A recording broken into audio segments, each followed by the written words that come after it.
Hey, what is up, everyone? This is Etse with another episode of The Company Next Door. Today, I've got a special guest here with me. His name is John Perry. John, how are you doing? I'm doing fantastic. How are you doing, my friend? I'm good, man. Thank you for coming all the way from Park City down to Heber. Big travels. You know, I had to get in the plane and then take a helicopter bus. That sounds about accurate. Thumb it. Yeah, it's 15 miles. If you want me to pitch in some gas money, we'll do. Oh, that'd be great. We can, about $8. Oh, perfect. That'd be great. Yeah. Done.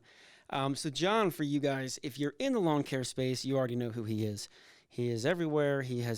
We're going to get into the whole history of it, but he's built lawn companies. He's built a manufacturing plant. He's built a whole education side called Lawncology.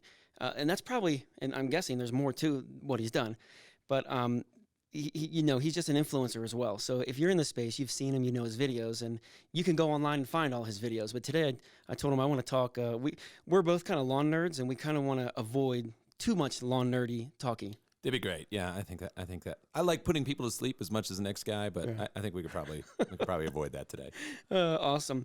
So John, let's start back. I know you've been in Park City since the 90s. That's right. But did you grow up here, or where did you come from? So born in Houston, actually. So Texan originally, moved here between the ages of 12 and 13. And we had sort of a history in Park City to begin with. So like all Texans, we're huge skiers. I mean, I don't know if you know. That's usually the first thing when they say Texas. Yeah, it is. You know, we're super comfortable on snow and slippery surfaces because we're around it all the time, right? So my parents came to Park City, I want to say in about 1986, originally on a ski trip. They left the kids at home, but same thing I would do. I mean, the more trips I can take without my kids. Yeah. And so they came up and they fell in love with it. And they're like, maybe eventually we'll bring the family up. So my first visit to Park City was, I want to say in 1987, maybe 88. And that was really the first time I saw real snow was at that point. And so we came back and just kind of fell in love with the town, came back for a summer. And the timing just sort of worked out. My dad was in the oil business down there. He was a VP. I don't know what else anybody does in Texas. It's all oil. It's oil or oil. I think those are the two. So his company he worked for sold, and he retired essentially. And we didn't immediately move to Park City. Now, Park City today has a very kind of a certain, I don't know, aura about it, or what people think about it. It's got its thing, yeah. Back then, it was quiet. Yeah, I heard it was not a very rich town like it is now. No. I heard it was kind of dumpy in the 70s. Yeah, well, I mean, I wasn't here then, but it wasn't great yet, I would say. You know, the neighborhoods were older. They hadn't really expanded out towards the junction, so things hadn't really changed yet. So when we were here, it was still pretty sleepy. I want to say there were 2 stoplights. Wow. Now there's 30 to get into town. It takes forever. You can't go anywhere without stopping. Yeah. So we actually moved into a motorhome for a year. That's awesome. So it was myself and my 3 sisters, 2 dogs, parents, and homeschooled for that time, right? Because there was nothing else. That's what I'm doing right now. I literally just moved into one. We're going to travel, and I'm homeschooling my son because of the corona. So it works. We have the same story. Yeah, okay. So we're the same. We are the same. I never really wanted to homeschool my kids, and I'm having to do that now. Same story. We have the same story. Yeah.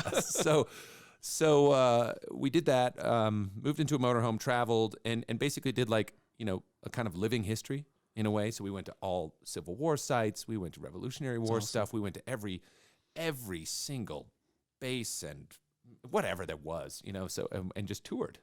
And we spent the winter in Park City and skied. And the following fall decided, let's, we're going to leave Texas and move up here. So that was 90s. So let me ask you this. When your daddy was in the oil, was he always working away from the home? I mean, oh yeah. I feel like oil guys, they're working a lot. How did he do this trip? So he was out of work at that point. So the company sold, and he was sort of forced into retirement. I don't think he wasn't ready. I can tell you that for sure, because he continued after this. He was like, I gotta go back into the field. I can't do this anymore. So he took a few years off, and then decided he wanted to get back into speculation and drilling and all this stuff. And he ended up taking a job in Siberia. Wow. In fact, so he was working overseas with the family, or the family stayed here? No, we stayed here, and he would go for weeks at a time, and then it was months at a time, and then that was it. And we never saw him again. No, it took a little while before we saw him again, but it was a while. So we just kind of stayed here and settled in, and it was great. I have no complaints about that time frame. As a kid, so one of the things I've been intrigued about what you've done over your career is you're kind of a brainiac. I mean, I don't know what your education is, but as a kid, were you studious? Yes. You were studious. Oh, Okay. very much so. Yeah. So essentially, the record of my education ends at about 6th grade. So when the homeschooling thing started, I just kind of plowed through it as fast as I could go. And I didn't want to go back to school because of the freedoms I discovered, because I could go at my own pace. Right. So my son is very much that way. I see him wanting to go faster than the curriculum is allowing him, and he just wants to move through it. And so there's this sort of fine line, but I finished my education by the time I was 15. So I just plowed through, and then I skied, and I got a full-time job by the time I was 12 and 13. And so this trip, I mean, that had to be, because that was about around that time frame, maybe 12, 13, 14 years old. That had to play a big part into, I mean, I'm sure you were reading, the history of America, and you went to Gettysburg or wherever. Yeah. So everything was coming alive. Do you learn well that way? So It's funny, as we're sitting here talking, I can't listen to people. Gotcha. I really can't. I'm like, just give me the info, or tell me where I can get it, so I can just plow through, because I read really, really fast, and my retention's high because of that. I like to speed through things. So to have a timeline, I'm no good with. Okay. And as an example, so before my 16th birthday, I enrolled at UVSC, and which is now UVU. Okay, that's down in Orem. Yeah, and so they have one here in Heber, and they had a satellite in Park City. So I was doing classes here in Heber and in Park City from the time I was 15 to 18. Okay. And just running through college courses, and it ruined me. I just couldn't sit there. It was so hard and I would go through the textbooks way ahead. I could have them read and done within the first, say, 3 weeks of a semester, and then I would just sit there. Sit there and test. Get nothing out of the classes? No. Because you don't learn that way from lectures? No. Okay. And that was the hard part for me, is the first semester, it was like I just went through all the information, and then they had all these tests, and the tests are on what the guy's saying, but not what's in the book. Yeah. And I was like, okay, this is gonna be a little more challenging, because it wasn't the same way as I was used to after years of just like hitting the books and just being able to plow through it. Sure. So your son now, I mean, doing the homeschool thing, which you didn't intend to do, and you're finding out that he learns in a similar way or excels in that way. What do you do? Right now, don't know. He's following the school curriculum, and they are posting the material for him, right? So even throughout the day, I have so much space where I'm trying to figure out what to do with this kid. And it's like, okay, I mean, it takes him 2 minutes to do an assignment that is an hour class. Yeah. And I'm like, oh, I guess we'll figure out something. Do the dishes again. I don't know what to do. Wow. Yeah. So it's cool, but it's a struggle, because I'm not traveling to my work. I work at home. I have to do all that stuff still. I'm sitting at the counter next to him, hammering out emails and taking phone calls while he's working on his iPad. So it's different, man. Yeah, but the fact that he's unlocked that, I don't know if he'll be able to go back either. I don't know. So sorry, man. You got some things to figure out. We'll just see how it goes. So you guys moved from Houston. Was there anything, because I've been through Houston. I've spent a month there. Good for you. It's hot. It's humid.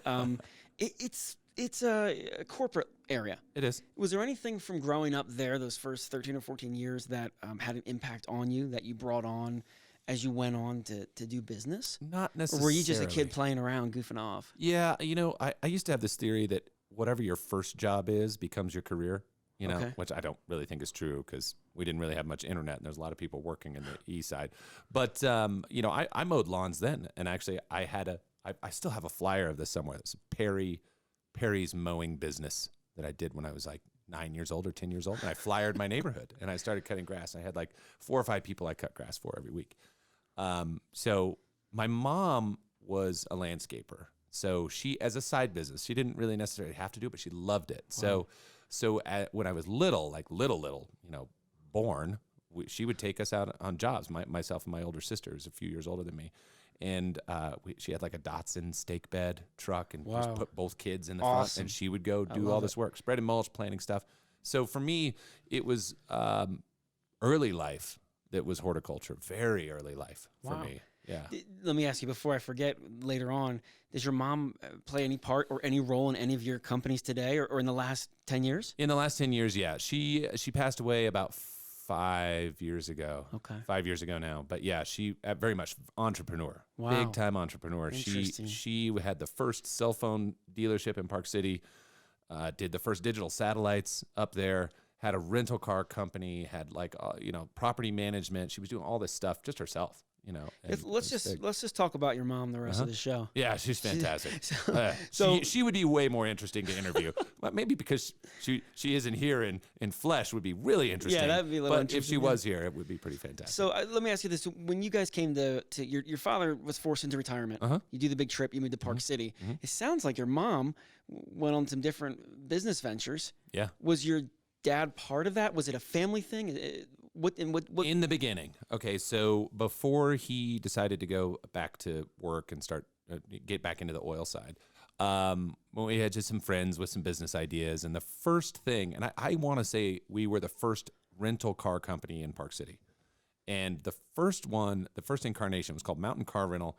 The guy who started it with my folks, they found all these old repurposed mail Jeeps. And they were painted red. They had no tops. They were two-wheel drive. And they bought like 10 of them. And that's what they rented here in like 93, 94. And it started to seem like this could be a lucrative thing. So my mom got into the Subarus. And that was all she was renting was like Subaru Outbacks for years. Awesome. But it was never big, 10, maybe 18 cars at the most.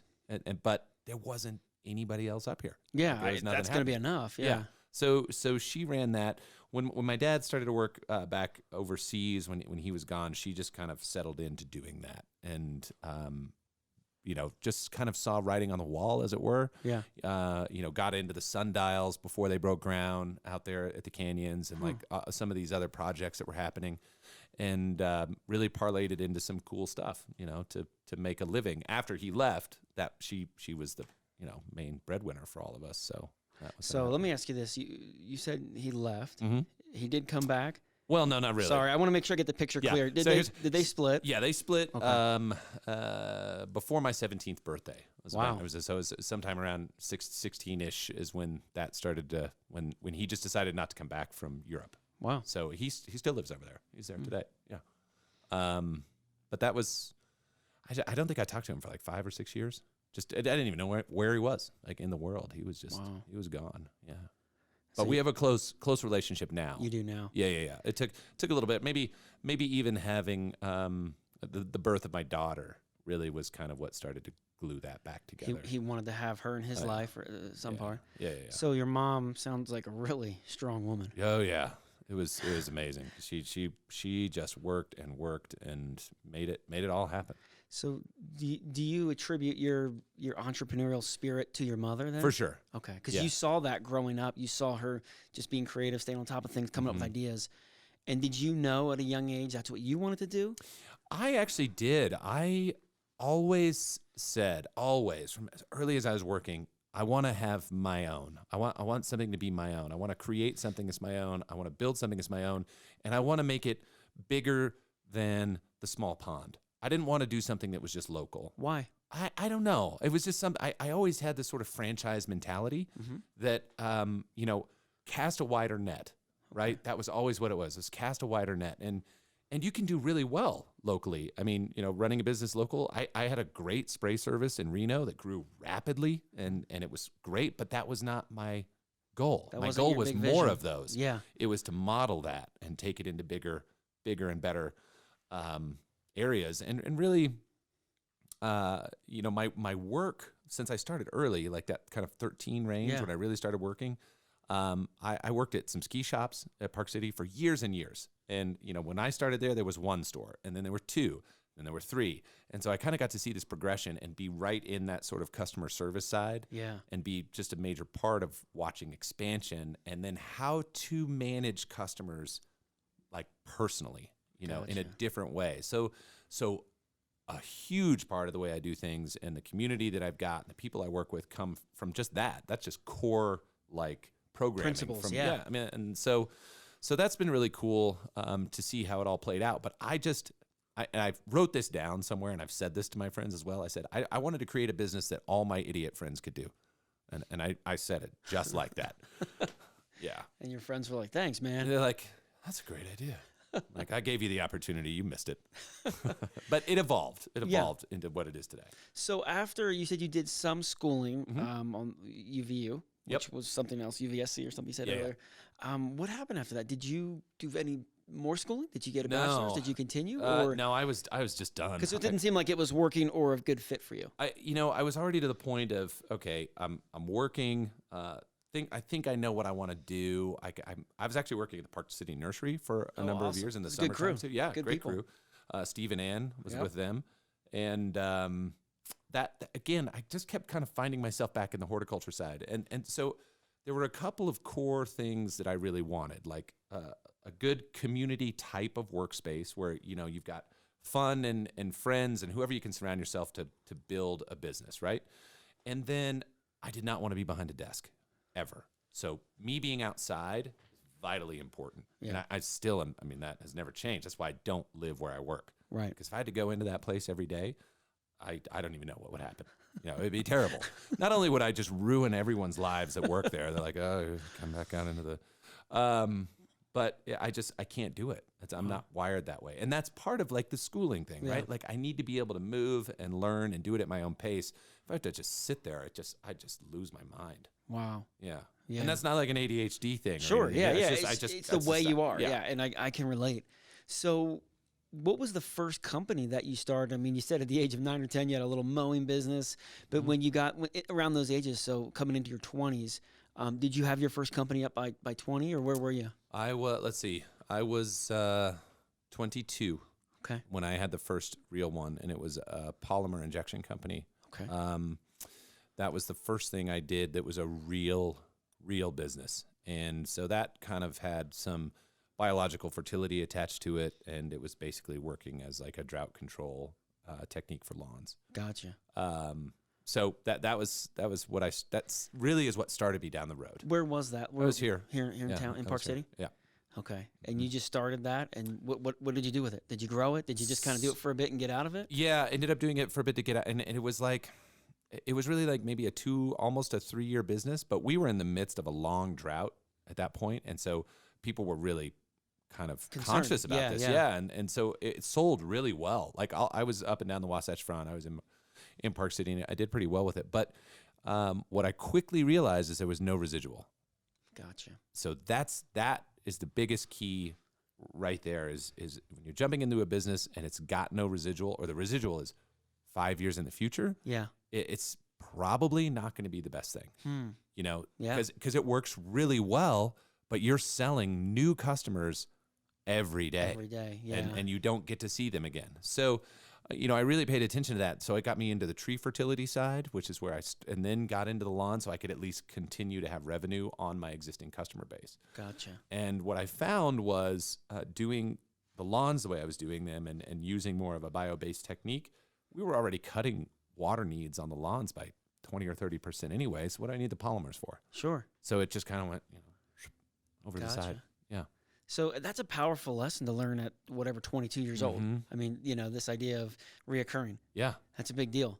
Well, if you and that's I think that for a lot of businesses, especially now, the databases that we can build and hold on to, and all of this information that you can mail to, email to, contact to, all these different ways, that is so much better to market to than to new people, because they already know your story and they already know your service and they already know what you're doing. And if you can say, hey, guess what? We added this new product or service or whatever it is. They're like, great.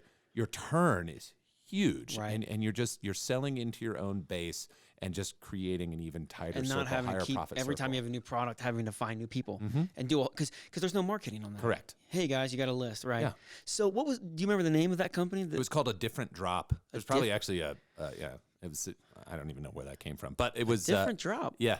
Yeah. It was all about water conservation. That's all. We might have to resurrect that. Yeah. You like that? Things are pretty dry. They are pretty dry. And that's something we could talk about if you wanted to get into some science geeky stuff. We could go down that road a little bit. But I know from a plant health and a soil health perspective is if we are doing proper nutrition to the turf, that it will not require more water to stay green. Correct. If we've got deeper roots that last longer. Soil holds a lot of moisture, especially here. I mean, I think that a lot of people I don't know what the word is. They don't really understand what their soil is. My soil is predominantly clay on my hillside. Sure. You know, Yeah. And it holds a ton of water. Right. But you got to water into it. Right. Then once you do that, you don't have to do that much. I have never gone over my allotment, not one time. That's amazing. Yeah. And I don't have free water. No, Not like no, down here. It's expensive. Down here, it's cheap. Yeah. So they all overwater and everybody has weeds galore. Yeah. So okay, yeah, I could take that, but we got to stay. Yeah. We can't get too Stay long on task. nerdy. I Stay on promise. task. So when you got rid of a different drop, Mhm. what did you do then? Okay, so the way that sort of So parlayed into this other side. So I was contacted. How did that go? I contacted a company out of Reno to get some fertigation tanks that I brought in here and put on some customers' lawns. And it turned out the guy that was dealing that also was doing polymer injection in Reno. And he was trying to get a little bit more into the fertility side too, and they were doing pretty well. And he actually had me come out and sort of do some consulting, repair one of their machines, because these things were not, they would just fall apart. Yeah. So I had some sort of things that I'd done to mine to customize a little bit that held up. And so I ended up out there, and I talked to him about, hey, you know, my idea is to go more into the fertility side and, you know, do this thing. And my idea was this biogreen, right? And he's like, you know, that sounds like something I'd be interested in. Let's kind of talk over the winter. So we launched that together in May of 2005. 2005 is when you launched BioGreen. Yeah. Which you took that thing pretty far. Yeah. Tell us, how many branches did you end up putting together? And We had, at the peak of it, I think we had around 86 wow, locations around the country. First year out licensing, I want to say we had 13. okay, So I had one right not far from me, an hour and a half from me. I had my location in Reno, another one functioning in Tahoe, and then there was one in Salt Lake. There was one in Minneapolis. There was one in Fort Myers, Florida, Denver. I mean, wow. we had like the country covered in these segments. And this was now during, you know, moving into the recession when that Sure. started to, Yeah. that was 2007 we started licensing. Okay. Was in 2007. Tell us a little bit about the model, because I know it was a little bit. Tell us a little bit about the way you structured the model with your local branch owners. Sure. So, like I mentioned earlier, like the franchise thing appealed to me. Yeah. What didn't appeal to me was having me in somebody's pocket forever. Right? What do you mean? So, you know, a typical franchise thing, you're going to pay anywhere between like say 7 and 13% top line revenue, no matter what. So that's a lot, you know, as a small businessman, and you're out there, if you just had a company that was just pulling that, no matter what, you know, all the time, It'd get old. it would get old, right? Like, and you're trying to figure out, especially in the beginning, what am I really getting here? Now, some of these people who were, say, in the Scott's franchise system and all that kind of stuff, they were able to build massive companies off of a huge brand. Right. Different story. Sure. We're starting from scratch doing different stuff. So I never felt comfortable with it. So my whole concept was, we'll license the name, we'll license everything about it. We did license agreements. But since I was making the product, the way that you maintain that license was you hit minimum purchase agreements, because I'm selling the FERT anyway. Right. So they're just buying it from me, and they maintain these things over X amount of years, and they go into a perpetual agreement. They're just BioGreens forever. And the license that they're paying, was that forever, or was it like an upfront one-time cost? It didn't cost. There was actually no cost. So the cost was just committing to buy the product from you. Yeah. So we would come in and say, here's how you're going to start. You've got like 2 totes. You've got this. And at first I built it all out. Like, you know, you come in for like 75 grand. Here's a truck. Here's a wrap and all that. And I'm like, this is a terrible idea. Anybody can get a truck. Anybody can use a local printer. Anybody can do this. So what am I doing? I'm not in the car dealership business. I'm not in the equipment dealership business. All I want to do is make and sell fertilizer.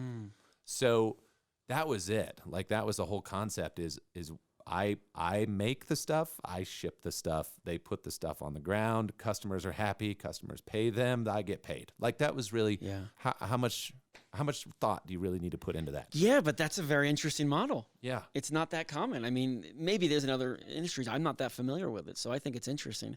It's in most like the franchise world, the franchisor they've got deals with all sorts of supply lines, right? And so they're constantly, kind of shoving it down your throat. Like, here's what you're buying. Here's how you buy it. And that works for a time. And I did see that change in the big, like the True Green franchises to begin with, and then the Scott's franchises, some of these other ones, they can't police that, right? So if you had a $10 million lawn care company and you're still giving a 10 or 12% premium to a vendor because you're supposed to buy from them, right? And you know that you're giving money away, you stop doing it. Yeah, like that's really all there is to it. And then, a franchisor is kind of held, they're sort of like handcuffed because they're sitting here thinking, well, they're doing $10 million. We're making 10 or 11% on that. We can't tell them to stop that because now everybody's in breach, and now we're out $1 million a year on this guy's hard work.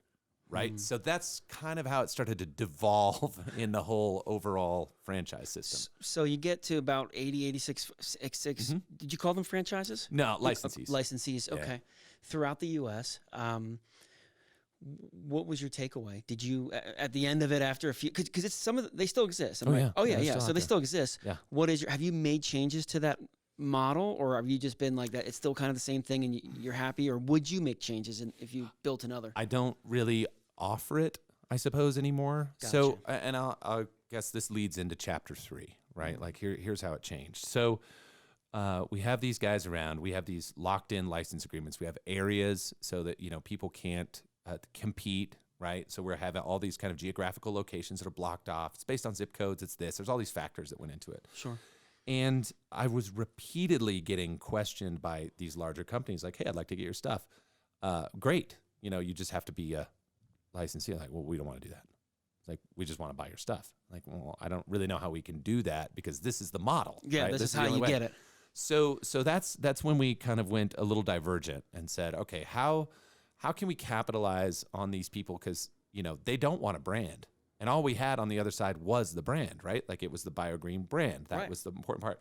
So, we created Greene County Fertilizer Company. So that was in 2014 is when that happened. So in 2014, we did that to have a private label company.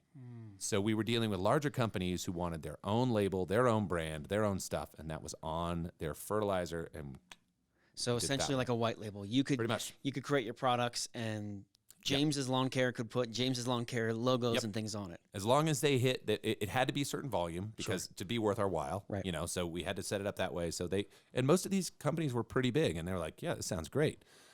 Well, that got really interesting because now, the people know, well, this product's out there. And so we started getting more contact, but it became different because people wanted the pieces and not the whole pie.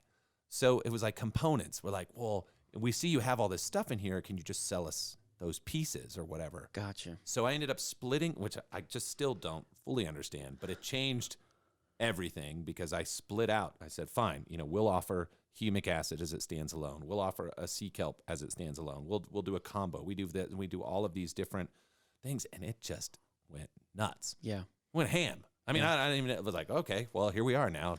So you've got your BioGreens, they're over here. Yep. Now you've got this whole other stream where it's larger companies saying, I want your product, white label, or I'll buy it from you. Right.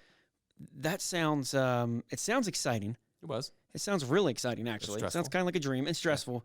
But how do you sort through that? Because was it getting imbalanced? Were your BioGreen guys going, hey, wait a minute, these guys are over here able to just walk up and buy it? Or not really. Not really. So the way that it worked, it was a little different. So we had certain key whole products that were on the BioGreen line, right? And what we immediately did is when we split everything out, we're like, you can, whatever you want, you can pull from either line. So we made it available to everybody. But for a lot of these bigger companies, they weren't going 100% into a liquid fertility program. They wanted one item that might make up 10 or 11%. So it didn't change their business model. They weren't going off the brand. They're just like, no, we need a good humic acid supplier, and the stuff that we get around here costs 3 times what you're selling it for. So we just want to be able to get it from you. And it didn't. Even if there was competition, I mean, we might have in certain areas in Florida, for instance, we could have 30 or 40 companies using our stuff, and nobody knows. Yeah. Nobody knows the difference, right? Because they're not out there marketing like this is you know, the brand. They're just using components in what they think is their best program. So Greene County Fert, you've got a warehouse. You might have do you have a couple? Or is the Yeah, we name have one. We have one in Greensboro, Georgia, and one in Orlando. Okay, Greensboro, Georgia was the first, and that's the Yeah. original. No, actually. Oh. We were in Nebraska prior to that. Wow. Central, middle of the company? Yeah, middle of the country. And so my plant manager was from Nebraska. That's where I picked him up to stay there. As soon as we outgrew that place, I'm like, we got to move south. Yeah. And so him and his family moved. And from what I understand, your Georgia factory, I mean, it's pretty big. It's pretty big. It's 30,000 square feet under roof. And you're producing a lot of product. A lot of product. How many gallons of humic acid? I mean, a day or a week? I mean, Well, or how do you quantify it? Yeah, it's I'm just trying to I'm trying to paint a picture for those listening, like get an idea what the size of the volume. We have about 120,000 gallons of storage for just humic, and we can't get it full. Can't get it. Wow. We sell it too fast. Okay. So I don't know as far as size and scale to compare it to anybody else, but we go through a lot. Wow. Yeah. So right now I think we're actually close to filling the tanks as we come into the wintertime. But we managed to fill about 65,000 gallons coming into the early spring. Yeah. And we were wondering if we were going to be able to produce enough by, April 15th. Did you have any idea how to do manufacturing? I mean, it's just when I think of it, it seems overwhelming. Oh, it's big. It's you've dabbled a little. A little. Yeah, but, you've done some stuff. But on this scale, I mean, I just go. Right. What was the secret? I mean, did you find the right people? How did you build this thing? So the real estate part, all of it. Oh yeah, that's a fun story too. First, I'm more of a creative mind, right? We kind of established this. Yeah. That's kind of straight, and like making things work in a line doesn't really work for me well. Everyone that works for me are those people. They are detail oriented. They will make sure it's done exactly right. Gotcha. And it's flawless. You're the why guy. They're the how people. Oh, man. Gotcha. Yeah, I would be just absolutely screwed. So it's a good thing you don't actually run all these. Oh, it's terrible. They used to dread when I would come to Georgia, like, oh, no, he's going to come down here and change everything again. And I'd be like, well, let's do this. And then, I come back a year later. I'm like, this looks great. And they're like, yeah, we didn't change anything. So, there's kind of a fun give and take there. But they are, the whole team just fulfills like you wouldn't believe, like just clockwork. And I don't like to pop in there very often because I don't want to screw it up. Yeah. Yeah.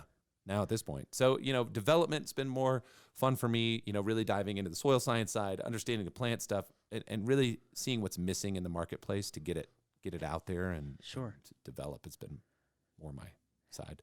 So, well, before we ask this question, then there's Lawncology. Mm-hmm. Yeah. And there's also, you have service companies now again. Not anymore. Not anymore. I'm out. You're out of service. I'm not doing it. I can't. Never again, right? I don't know. Maybe. I mean, if there was a huge opportunity and it was like, hey, there's nobody here in, I don't know, Muncie, Indiana. Yeah. Maybe you'd want to fund somebody in. Maybe. I don't know. Sure.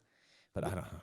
Tell us about, one of the things I thought was interesting is, and I don't know if you did this intentionally, but you actually like paved this perfect path for someone to go, like, for example, you get the service companies, and then you start the franchisings or the licensees. Yep. And then you go, well, we need product to sell. So then you have a manufacturer, and then it turns into a teacher. You build Lawncology, and you're teaching people, and you're doing videos, and you're training. Did you intentionally set that path out 15, 20 years ago? Because that would be the path that most people would draw out. Kind of, yeah. Kind of. Okay. Education first. As far as the model of the business has been education first. So we give freely of whether it's I love that too. Product or it's what, it doesn't really matter. Business advice. I mean, when I had a rule that if you wanted to work for me, you had to run a spray service. So just so you could talk. Yeah. And have a conversation with a guy who's like, I'm out there doing this, like, oh, well, here's the equipment that we ran if you need to get a hold of this. So the industry connections became really big because we all were on the ground, boots on the ground guys. And that made, I think, a really huge difference because you can speak about it with knowledge and confidence of like, I know what you're going through right now. Sure. Yeah. And we all have stories of hoses and pumps exploding and things like there's always, there's a level of relatedness there that not everybody can do. Yeah. So for me, I have been sort of like a behind the scenes speaker for a long time, not out in big public, but like I'd get called in to say, hey, can you do this in PowerPoint or do CEUs and stuff like that. So before I was doing videos, before I was doing any of this stuff, I was doing kind of a lot of speaking at like shows and it's always been there. So the push into the educational side with Lawncology was a forced thing. Now, I started that whole idea because I wanted to write a book. And I started writing my book, and then I started blogging instead to help me have inspiration for my book. Gotcha. So the blog came first, and that's old now. I mean, 5 or 6, 7 years old or something like that is when I first started. Ancient. It is. In digital. In terms of digital world, it's like, what'd you write this on? Like a word processor? So that it was, the transition from that to video was more of a forced hand, actually. By the team or? No, well, kind of. Brad, my main operations guy, right-hand man, he's down there doing all the work all the time. He's like, you need to be doing video. And he would just say it to me like that. Do it. I'm like, I don't want to do it. I said, I don't want to do it. Do it. You need to start. He said this to me for a decade. I'm like, stupid. Nobody's going to go to that. And what ended up happening is the DIY push from our next line made me do it because people were asking questions. Right. You had to create the content to fulfill that's right. it. Yeah. So, we had people who were out there, some real influencers, who were talking about stuff because they liked it and they used it. And people are bombarding my office with phone calls. And I'm like, I got to start doing videos now just so people could, get their questions answered. And that was what the content was built on, was like emails and, messages on Instagram or whatever it might be. I was like, okay, we'll make a video about that. So that's why you started this idea, and that's how you got into the Lawncology side. Mm-hmm. Because at this point now, before you had companies coming to you and buying your product, mm-hmm. and they're versed enough to have a quick discussion. But now homeowners and people who don't know anything, you're getting some crazy questions. Oh yeah. So with Lawncology, tell us about what it is. Like, what's the model? What do you do? How does it work? So my whole concept behind that was to truly incorporate soil and plant. Okay. Soil and plant, because it always seems like there is an argument between the two. Like the two sides never seem to reconcile each other. You go to turf school, you learn about turf. You take like 3 credit hours of soil, and you don't really learn any of that stuff. You don't understand what exactly needs to happen to interface this way or that way. Now, some guys go a little bit deeper into that, but if you take a soil science route and you go this direction, you don't really get as much into the plant thing. So there's this big wide spread of what is correct, right? So my whole idea was we need to get both working seamlessly together and take here's this approach and here's this approach. Well, why do they have to be so separate? Why can't we have these things be a combination? So I started really more trying to connect everything so people could understand, hey, when you fertilize, here's what's actually happening. It's not that you're just like feeding the plant. Look at this breakdown that happens all through the soil before you even get it into the plant, right? And so this soil system has to build up and be alive and healthy and, that kind of stuff. Yeah. You stopped yourself, I right? did. I was going to keep going. I might have blacked out there for a second. So that's okay. So is there revenue involved with Lawncology, or is it more just educate? Is there anything on that side? So, well, the YouTube channel does okay. That's something that it does. But we do an annual show that's Lawncology. And so that's professionals. That's just for professionals. And they come down and we cover off all this stuff. And now Greene County, my company, is the title sponsor for that. But we have other sponsors there as well to put on the show. And so this year, pre-COVID, barely. Actually, we still think about 30% of the people had it. We had 150, 160 people attend that for a multi-day seminar, classes. And we did actually give CEUs as part of that because we have multi-state registration for that.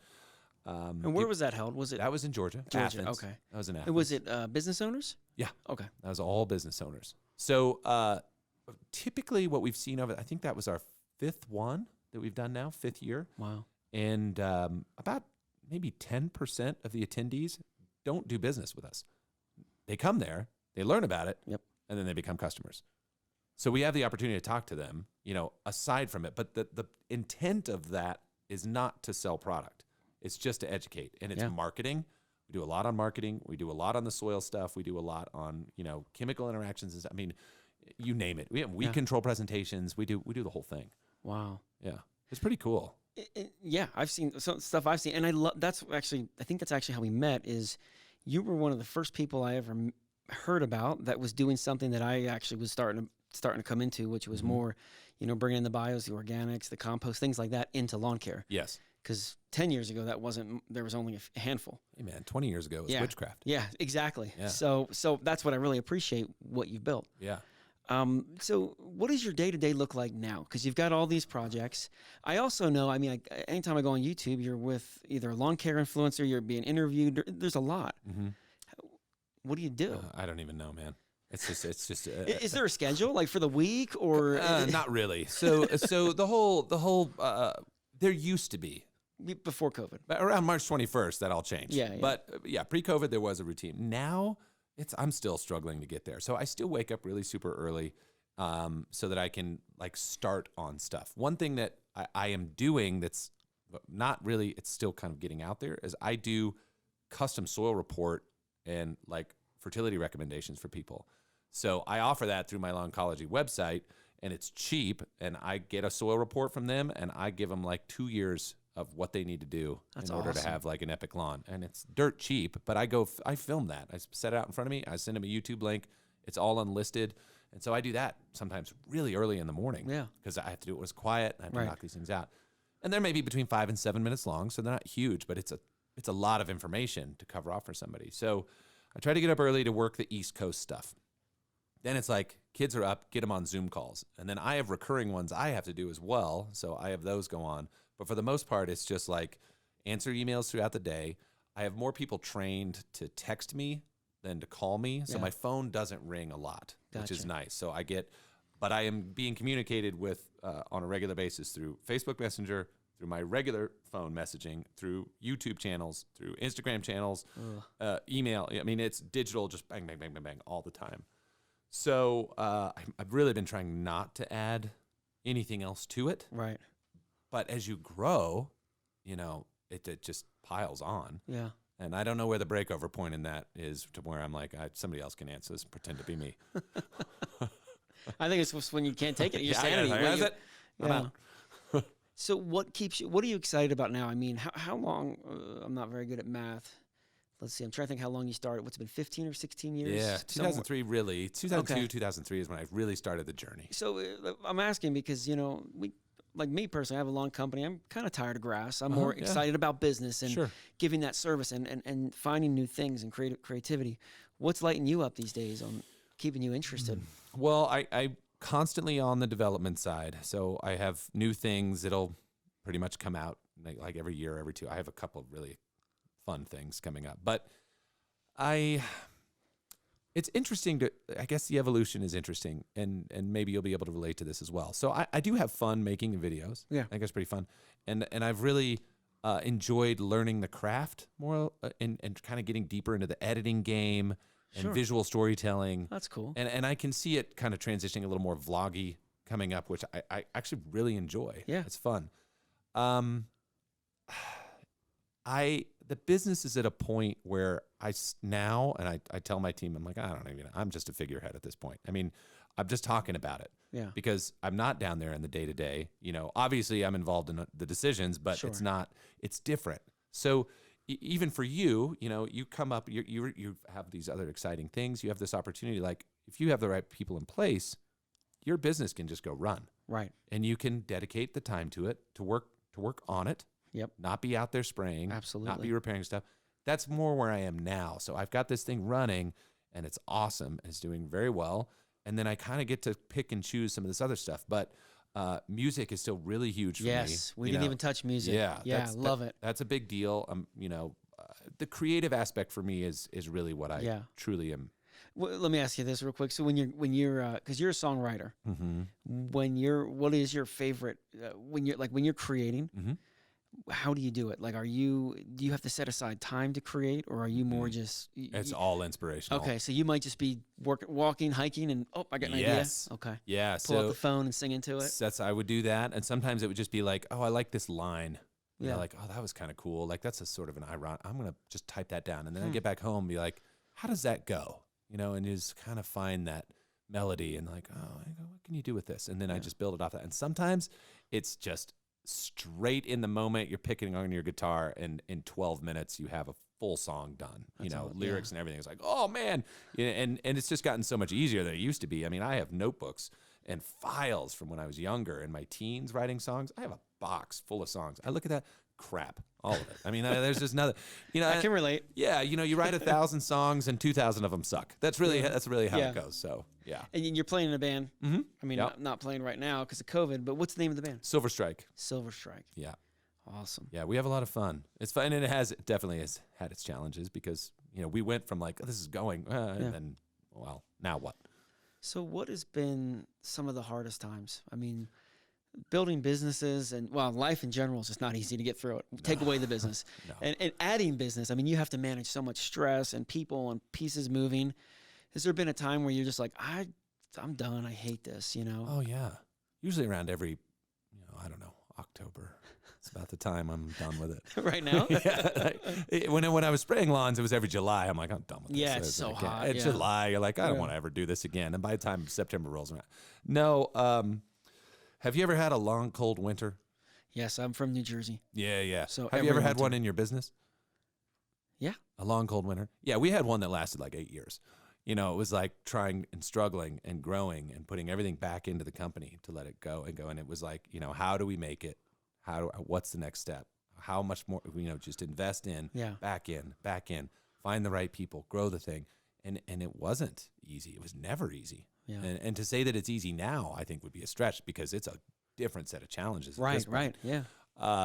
So, it was dark from like 2009 to maybe 2014. Wow. It was dark. It was hard. And we were growing huge percentages. Yeah. And that was hard because in the beginning, there were only 3 of us. Yeah. So when I bought my plant in Georgia, that was in 2013, there were 3. It was just us. And none of us lived there. So we rotated through that place in this massive building, in our 3,000 square foot office, 30,000 square feet of production space. And we had to go 2 weeks at a time. So like one of us would go down there and we would just man that place and we would get the product and move it out the door and do stuff. And then the next person would come in and overlap for a few days to make sure we caught up, so everybody knew what was going on. And then we'd rotate again. And we did that for the first 7 months or so down there. And then we started to staff in like 2014 and build it up. So, yeah. And the whole time you're just putting money back into the company. That's all we could do. And you're working and you're exhausted and just, Yeah. But we did everything. We built every piece of equipment. That's all. Wow. I mean, we did it all. Like, no, we're not spending money on that. Learn how to wire it. That's what we're going to do. So, I mean, every bit of remodeling that was done in there, I mean, you name it. We did it all from just bootstraps because there wasn't money in it yet. It needed to go towards other things. When some of these things you're building, and maybe Lawncology, maybe it's an example, maybe it's not, but sometimes when you're building content and building things for the future, they don't directly pay off. No. And so they're expensive, right? Yes. You've got film teams, you're doing all this. Sometimes it's easy. You almost want to give up. You can, you know what I mean? You're like, I'm spending money. There's no money coming in. Yep. I'm doing this. I'm putting all my time into it. People see you working, but they don't see the result. Did you ever experience that? All the time. Yeah. Yeah, that was really, there was a time, I would say from when I sold my spray service in Reno, which was in 2009, the year my daughter was born, moved from Reno down to Santa Cruz, California. And that was, I mean, we're talking peak recession time, right? And so everyone was working remotely. I had the small facility in Nebraska where I had Chad. He was doing everything there. I would try to get out there whenever I could, which might only be a week, maybe 3 days a year. At first, it was like just to shoot out there and be like, and then I had Brad down in Florida. He was working out of Florida. So we were just constantly in like, it's all telecommunication and how do we sell and then bring in other people. So we had a couple guys who would start to like rep the stuff and especially in the state of Florida. So in the beginning, all of my money, all of my advertising, whatever I could do, focused on the southern states. Gotcha. Hard, really hard. I needed year-round revenue. Right. So I went there. And I'm still really strong in Florida, and I'm part of a ton of organizations down there. And that was like, I mean, I was spending, even last year, 16 weeks in Florida, like still going back and forth, just because I'm part of all these organizations and stuff. So that one's really grown and continues to grow, which is why we have an office and a warehouse in Orlando as well. but it was so challenging because, sometimes it's, how do we get on an airplane right now? How are we going to do that? Is there somebody who could lend us $400 to go somewhere? Yeah. That's how it was back then, like in the beginning. So it's interesting now because people have a major difference in the perspective of like my life, of what I look like now. Sure. And thinking that this is just always how it has been, it's right? been simple because you came from oil money and you lived in Park City. Yeah, right. And none of that was even very true. I mean, like, the way that we ended up there was our house in Texas sold for the exact same amount as what we bought for, right? So it was a transit. It was not expensive back then. Yeah, not like today. And, I think my dad lost almost all of his retirement money. He was like, hey, you need some. And units. It wasn't there. Wow. We really didn't have anything like that. So I didn't have a funding source behind my business. I never had any like benefit that way. Even to this day, have you not taken outside funding? So we did at one point, and I suppose I could drop a name on this because I don't even know if they're in business. On Deck Capital. On Deck Capital, when they first came out, they were doing kind of like really sharky loans. They do bridge loans. Like yeah, short sort term. Of. Yeah, with high interest. Okay. Yeah, by the time you get through it, you were like, oh, I just paid like 72% on that. But they would factor it off receivables. They do like weekly draws. And when you're growing, that was one way. They'd be like, yeah, we can fund you $56,000. So here's what it is. And we're going to pull out $380 a week. Gotcha. So that's how they would do it. So we did that once or twice, probably in 08, 09. Wow. I think that was about it on that side. And then we've functioned off of cash flow for... That's amazing. Like ever. That's amazing. Yeah. When there was actually, we did at one point, we offered up some shares in the C Corp if people wanted to buy in for a little bit. So we were able to raise a little bit of money back then and have a few shareholders. So like my sisters are involved and, my dad's involved and my stepmom. And so I have, some family that are close by that are pieces of it now. And so that helped, What piece of advice or a couple pieces would you give to another entrepreneur who's got an idea, maybe wanting to start something, but maybe afraid or maybe just unsure? You've learned so much over the years. I'd say plan on falling on your face. Plan on it. Put on a helmet. That's what I would tell everybody is put on a helmet. I think that there's two different kinds of people who start businesses. Okay. There's people who are creative, have a great idea, and have no execution. And then there's people who are just buying a job. Like that's really what it is. So I know a lot of people, they work for, say, a framer or somebody, and they're like, well, I could just do this, and they end up going and starting their own company, but it never moves beyond their craft, right? Because they don't know how to go into making it a business. They just bought themselves a job with a lot more stress. Wow. So, there was a saying, maybe it was on a T-shirt or something. It was like, an entrepreneur is a person who will trade in a 40-hour work week to go work for themselves for 100 hours a week. Yeah. Right? Like, sounds accurate. It's true because I don't think a lot of people know, but there's not freedom in it for a long time. Which is the selling point for most. Yes. Most people say, oh, I want freedom. And I'm like, wait a minute, why are you doing this then? Yeah, you'll get it eventually, but there's no days off. Yeah. There's no days off in entrepreneurship. There's rarely any nights off. People lose sleep all the time. And, when you go to bed thinking like, how am I going to pay this bill? This is coming due. And you just crank through. Your mind doesn't get to rest. So I don't think it's for everybody, but I do encourage people to do it. Like, this is where you're going to learn. Right. And you got to plan on failing. Yeah. You do. You need to set this goal that's like big and out there that you want, and you need to plan on failing. And if you can trip and get back up, you learn so much more along those falls than you do if you just get there immediately. It's that whole lottery winner thing. You end up with $100 million one day, but you never learned how to manage it. It's gone. Yeah, you're gonna waste it. Right? So it's the same thing in business. I feel like you have to get bloody. I feel like you have to fall down. I feel like you have to be broke. I feel like you have to go through the hard times. I feel like you have to negotiate for everything to get through it. Like, I got to go to a bank. I got none of this. And you're like, how do I make this happen? So, and if you're a person who doesn't execute well, you need to find somebody who does. Give them the idea and work with them. I think that's the other big piece. It's wonderful to have an idea, but if you can't execute, then what's it worth? What's it worth? Yeah. Nothing. Zero. Do you have, and you don't have to go into detail or name them, but do you have some exciting things moving forward that we haven't talked about? Oh, I do. Yeah. I figured. Yeah. I've got some stuff in patent right now that I'm working on. I'm not talking about it yet. Cool. Same space? Or you don't Same even you don't have to space. answer? Okay. Yeah, same space, but a different. Yeah. Okay. Same space, but different.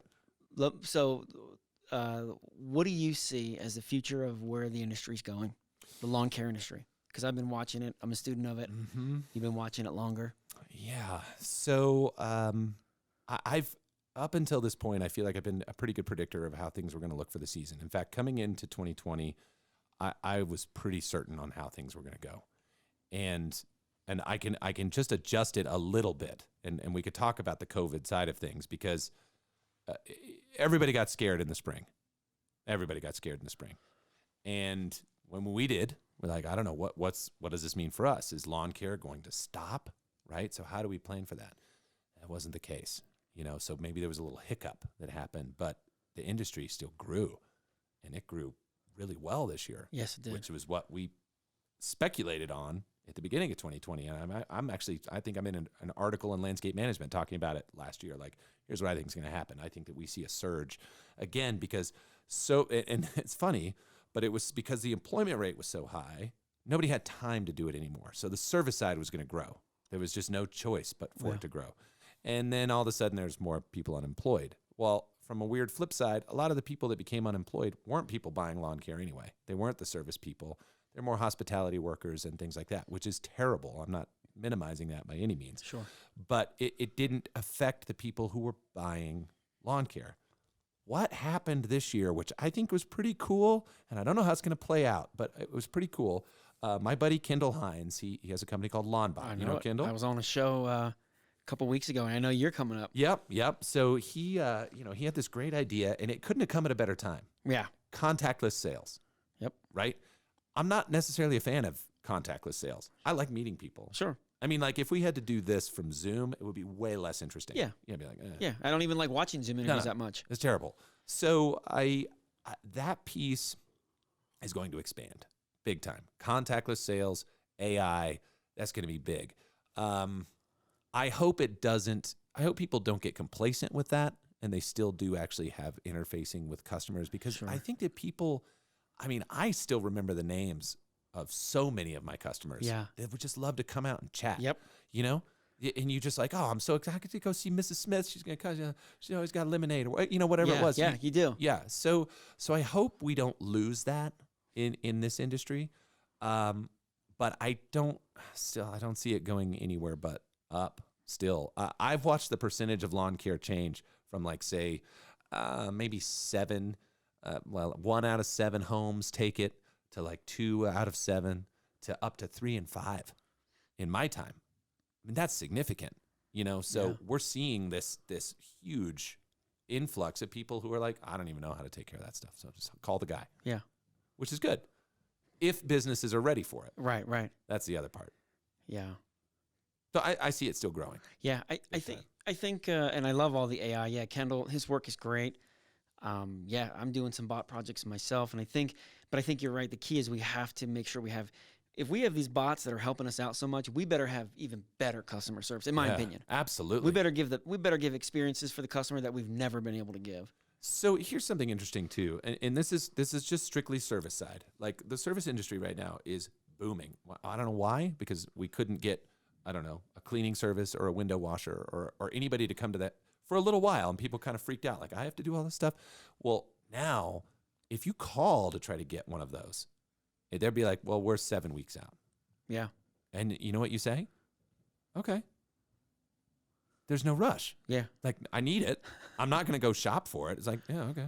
Right. Great. Can you put me on the schedule? Yeah, no problem. And so as a business owner, like for me, there is a tyranny of the urgent. Like if somebody calls and say, hey, I want your service, I'd be like, I got to figure out how I can be there tomorrow. Yeah. Or today, right? Like that was my whole pledge. Exactly. We still do that in my plant. If an order comes in before noon, it's on a truck that day. We have no delay time. It's like, get it out the door.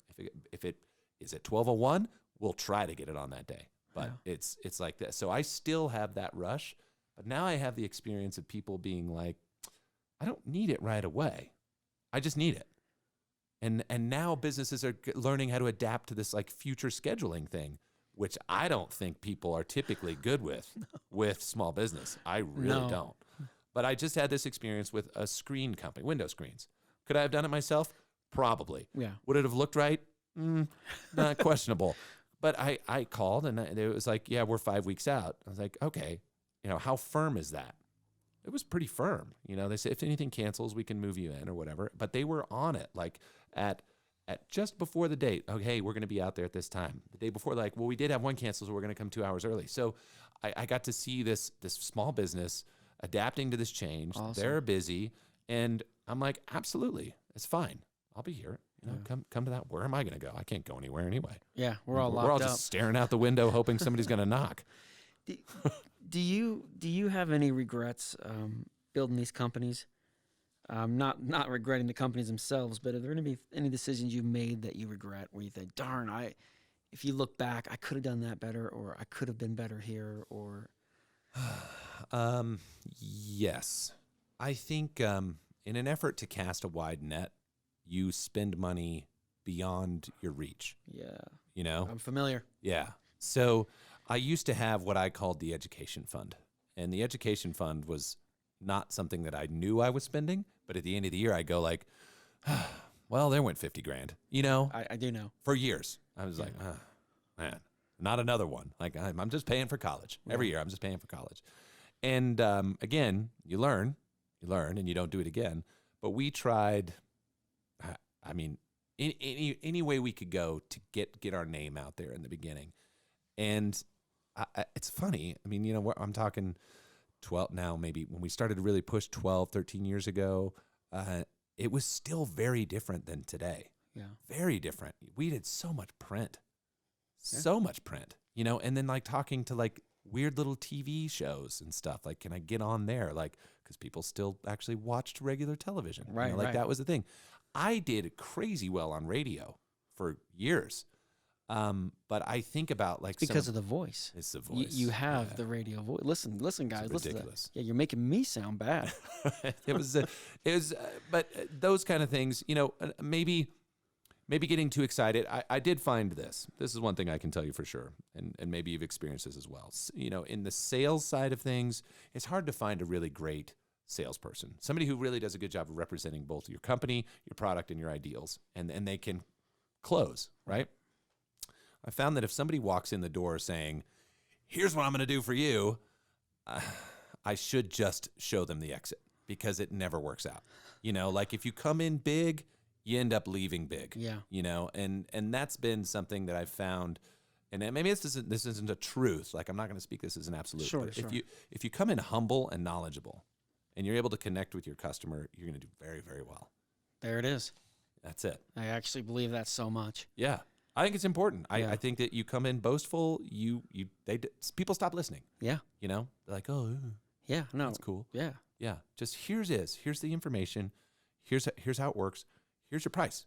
Yeah. Let me know if you like it. Yeah, that's it. We've sold on the let me know if you want to do it model forever. Not like what paint job can I get you in today? We're not gonna. It's just like, here's what it is, and it's all in print. There's no deals, right? We don't have to say, well, if you do this today, we'll do this for you. There's none of that stuff. Only for limited time. Yeah. The next 10 minutes. That's right. So we've never gone like it. We publicly put our price lists out. Everything is just wide exposed, which is not common. Yeah. And that's gotten other companies in trouble when they say, XYZ Lawn Care is paying $15 a bag for this, but Joe's over here is in the same neck of the woods who's buying less of it is only paying 10. How did that happen? And then that gets out, we run on a very direct, everybody very transparent. This is the way things go.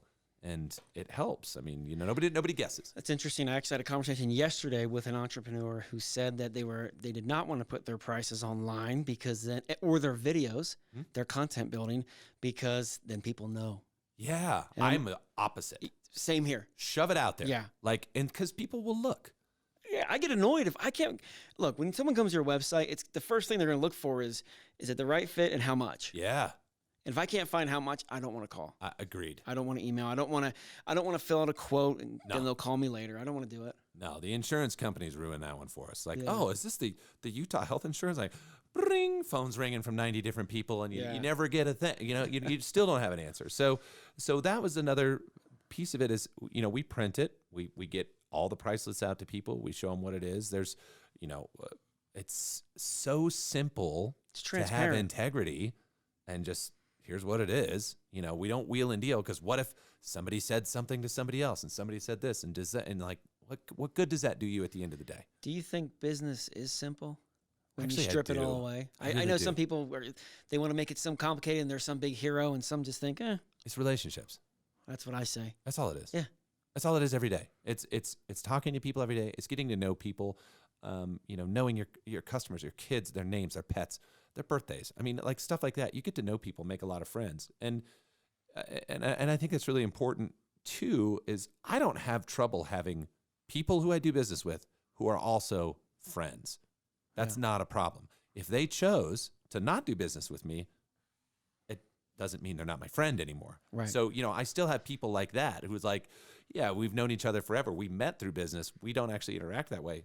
It doesn't affect the relationship. Gotcha. Because always people kind of come back around, or they'll call for something or advice or whatever. It's always there. Yeah. So I do think just being yourself in business is a big thing, because at first your identity is your business. Yeah. And at some point you have to be yourself. Yeah. And the business has to have its own identity. And for that piece, guys struggle on. Owner operators, small businessmen, they are so emotionally tied to their business that if something happens, they take it as a personal affront to them. Yep. Which isn't the case. There's that entity and there's you. Yeah. And you need to remember that. And it's an asset. It's not an extension of you. It's an asset. You got to work it as an asset. Yeah, and that's hard. That's a hard lesson. Big time. You go out and a job doesn't go the way you want it, you take it personal. Oh, big time. Or something you can't control. A lawn doesn't look great because they didn't water it. You take it personal. Yeah. Yeah. And the first time you get fired from a customer is really challenging. It's like, you can't sleep. Yeah. No, like, I don't know what, maybe I shouldn't be doing this at all. Yeah. Some people just don't keep going. It's not a good fit. Yeah. The shelf life of a customer in lawn care is only like 3.5 years anyway. Yeah. It's fast. In winding down, tell me a little bit about your kids. And I know what do you like to do for fun? Because I know obviously you like to write, play in the band, ski. A lot. But what else? I know you've got 2 kids. Yep. I think you said about 11 and 8 and 11. 8 and 11. So yeah, that's, boy and girl. So that's an age. Yeah. They can talk back. Yeah. It's getting rough around there. That's why I'm here actually right now. I just needed to get out of that. They're just, I think I left them in a closet. No. So yeah, they're a blast. They're super fun. We do go on a lot of adventures. I take them on my business travels a lot as well. So they get to come and be part of it. My daughter loves going into the trade shows and stuff. She has a great time with that. Normal life is a lot outside. Yeah. A lot outside. So I mountain bike a ton. Like a ton. Yeah, I know. I like that shirt. Yeah. I only have one shirt, so this is the shirt I always wear. That's cool. Yeah, I get it. So obviously this time of year is fantastic, but I tend to try to go 3 or 4 times a week. I'm out as much as I can. Obviously I ski a ton when that can happen. I just like being outside. Yeah. And I love having projects that way. Both of my kids, my daughter is super artistic, very artistic. She's got an amazing voice. She songwrites. She's drawing and painting all the time. So she's got more of that. My son is not. He is a nerd and he's so smart and he's booky and he's a geek and I love it. Yeah. But he does not have that same, that's funny. So different. It's hard to please them both and hey, we're going to go out and do this. And one wants to do that and that. But they both love adventures. Yeah. So, I am much more of a, I guess from sort of a gift-giving standpoint as a father, it's destinations and it's experiences. Yeah. It's not things and toys. Crap. Yeah. They have to buy their own stuff. They have to buy their own crap. Yeah. Awesome, man. Well, John, thank you so much for coming down and spending some time talking a little bit more about your life and the companies you built. And congratulations, by the way. Thank you. They're awesome. I mean, I'm part of a lot of the groups, and I see people love your products, businesses on the move, new things happening. Yeah. Nonstop. It's awesome. That's great. Awesome. Well, thank you, man. I appreciate it. Thank you. Thanks for having me. Yeah, awesome. Thank you guys for tuning in, and we'll see you on the next episode of The Company Next Door.